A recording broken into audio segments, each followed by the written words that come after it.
Well, here it is.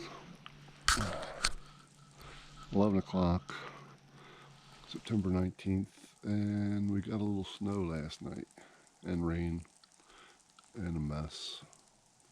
So I got out here, and the snow's melting off pretty good now, but drove up towards the higher peaks and found where some elk were crossing and got on the tracks and followed them for a couple miles. But I kind of lost it now. I don't know, it snow's melting and it's just making a mess here. Stuff's falling off the trees and it's hard to tell if it's a track or not. So I got off of it and I haven't found them again, but I'm just moseying through the woods here. Last night nothing happened.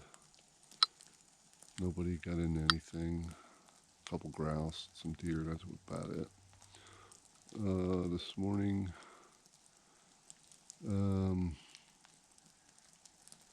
we were in camp. We got up a little bit late. It was light out. We looked across the hill and saw a herd going across, bull with about 9 cows.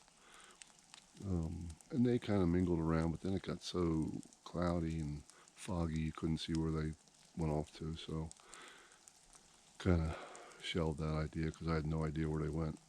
And other than that, not much else going on. I'll have to introduce you to the new guys in camp. I haven't showed you them yet, but I will do that hopefully this afternoon. See how it goes.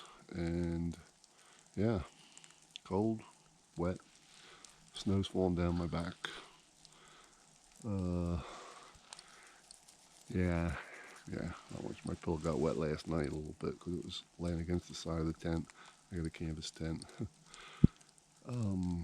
Yeah, nothing else. So the tip of the day is to judge your yardage while you're in the field. Just look at something and say, okay, that's 40 yards, and then break out your rangefinder and see what it actually is. It gives you, do that, as often as you can, as often as you want to, or not, whatever.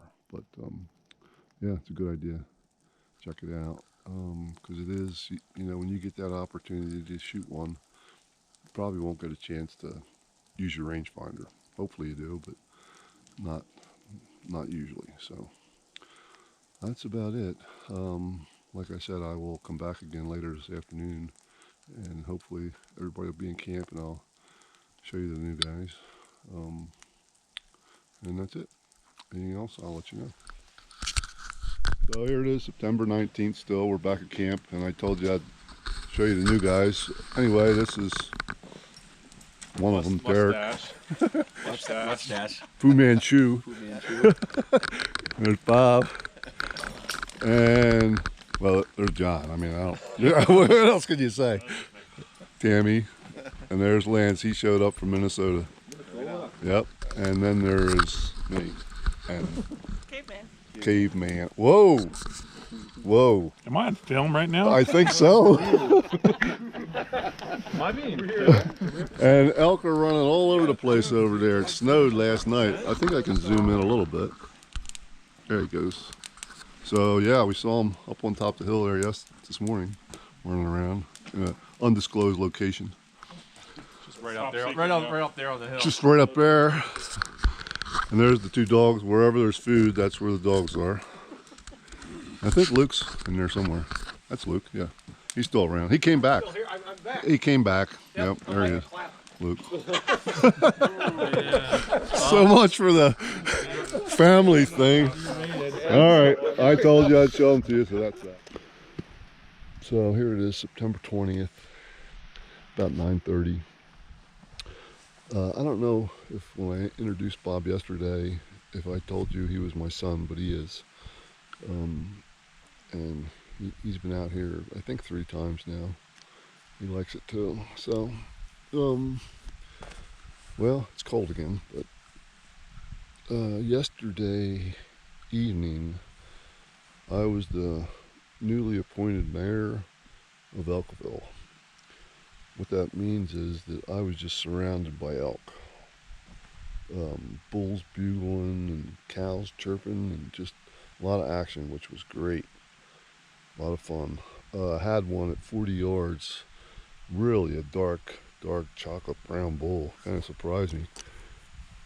Might have been a 5x5, decent one, nice wide rack. Definitely a shooter. But I didn't feel comfortable with the shot. There was a lot of debris in the way, so I didn't shoot, hoping for a better angle, not a better angle, but a better opening. And he was kind of going away, and I tried sneaking on him a little bit while he was walking away, and he just turned right around and looked at me. So he kind of didn't spook, but he kind of trotted away. Never smelled me, but it was starting to get dark, so they were just bugling up a storm the whole time I was walking out. He was bugling again, pretty recognizable bugle, so I knew it was him. And was going to go, well, Bobby and Derek were going to go back in there where I was last night, but there was a truck parked there this morning, so they went the next drainage up, and I went the next drainage up from them. See if I could get into anything, which I did. I got into a bugling bull here, yeah, when I got to where he wasn't there anymore, and I don't know where he got to. Excuse me. So that kind of leads me to my tip of the day. Tip of the day is I was on the ridge over here behind me, and he was on the ridge over here, this side, about the same elevation. Every time I would cow call, he would bugle back. So I kind of pinpointed where he was.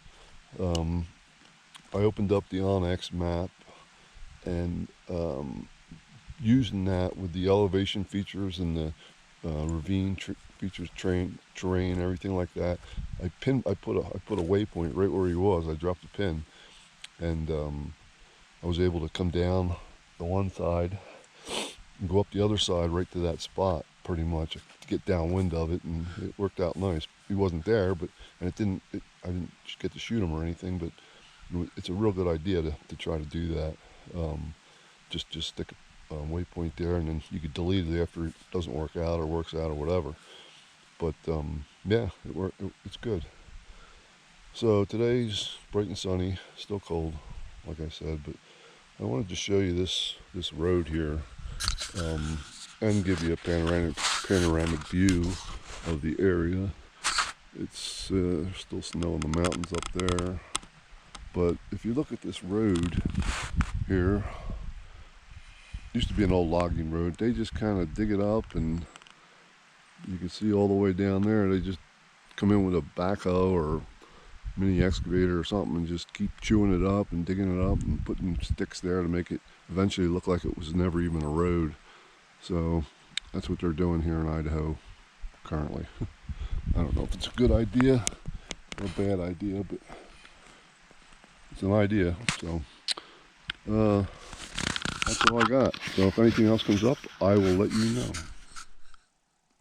So here it is, September 21st, about 9:30. Back at it again. And I hiked in this morning about 1.5 miles on a trail in the dark, and got to where I wanted to be. And when you know it, there was a guy in a tent there camping overnight. So I went over to him and introduced myself, and he introduced himself. He's a good bow hunter as well. His name's Skylar, and we got together, and he told me that usually when he hunts with a buddy, his buddy usually gets a shot. Well, within 5 or 10 minutes of us starting to hunt together, I had a shot. I missed. It was a spike at about 63 yards, but I'm not sure. I think I shot under it, maybe. I'm not sure. But I couldn't find the arrow. But it was, it skipped off some rocks or something. So we heard a couple more bugles, and, got into them a little bit anyway. So it was exciting. Last night I took out my tree stand and did that, and that was all I did yesterday in the evening. Didn't have any action, but Bobby and Derek did, so that was a good thing. Yeah. So, Skylar gave me a tip of the day, which is a good tip. Always be persistent. Don't give up. There's a reason you're here. All that e-scouting and everything you did all summer long preparing for this time to be out here elk hunting, take advantage of it and don't give up. Don't let those little demons tell you it's time to go home or go back to camp because it's comfortable. Just stay out here and stay after it, because it just takes that one time, and it can happen. So that is a very good tip, and everybody goes through it, and it just, you just got to look back and say, hey, that's why I'm doing it. So we're up here pretty high. We're about probably 9,000 feet, 8,500, something like that. And there's still snow on the ground. I'll give you a little panoramic view here of what's going on. We're just sitting here in the woods having a little snack. Actually, I'm having a Cliff Bar, which is just like cardboard, but it's all right. And then this is Skylar here. He's Mr. Cooey. He's got his camp on his back, so he's packing 35, 40 pounds. Yeah, so that's that. I got maybe 10. Yeah, but yesterday carrying that tree stand out with all the steps and everything was pretty heavy. But that's all I got today. My hunt's about over almost. Bobby got a hold of me and they didn't do any good this morning either. So see what the other guys did. So that's all I got. Thanks. Anything else comes up, I'll let you know. Well, here it is, September 22nd, about 6:30 p.m. I'm heading home. Yeah, I was kind of new. I wanted to stay for the full 30 days, but I knew that wasn't going to happen. I got so many things going on at home with customers, and I got stuff to do. So I gotta get going. I gotta do it. So I'm heading home. I'm in Wyoming right now. Let me show you here. Maybe you can see. I'm in the wind tunnel here. And had a little problem. Tip of the day for non-hunting tip, but it's a good tip. It's an older truck, but it's only got 130 some thousand on it, but it does good. I don't have any problems with it, but one of the ignition coils went out, and it had a misfire, and what happens then, it heats up the converter. It can cause problems. You don't get any kind of gas mileage, no power, a bunch of different things. So I stopped, pulled over the side of the road. I have a monitor that I can check the codes, and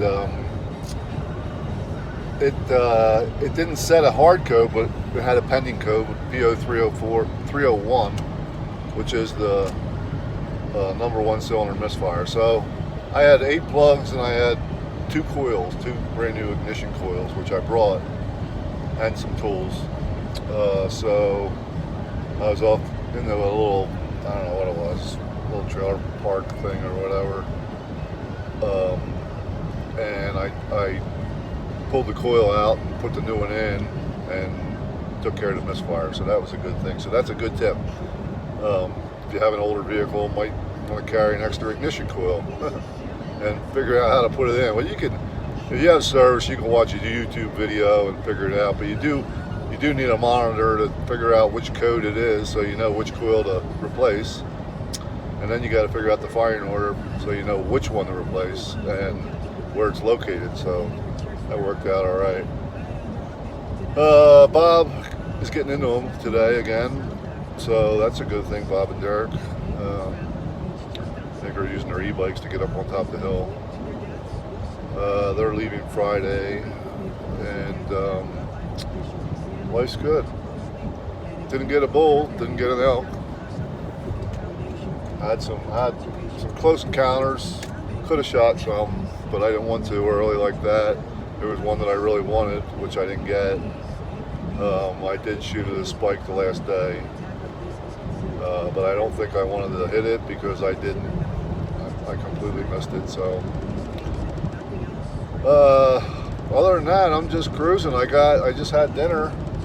I had a spaghetti and meat sauce, Mountain House. So I'm trying to eat some of them up that I didn't use out there. My buddy Kenzie Jeff, he cooks. We had big ribeyes last night.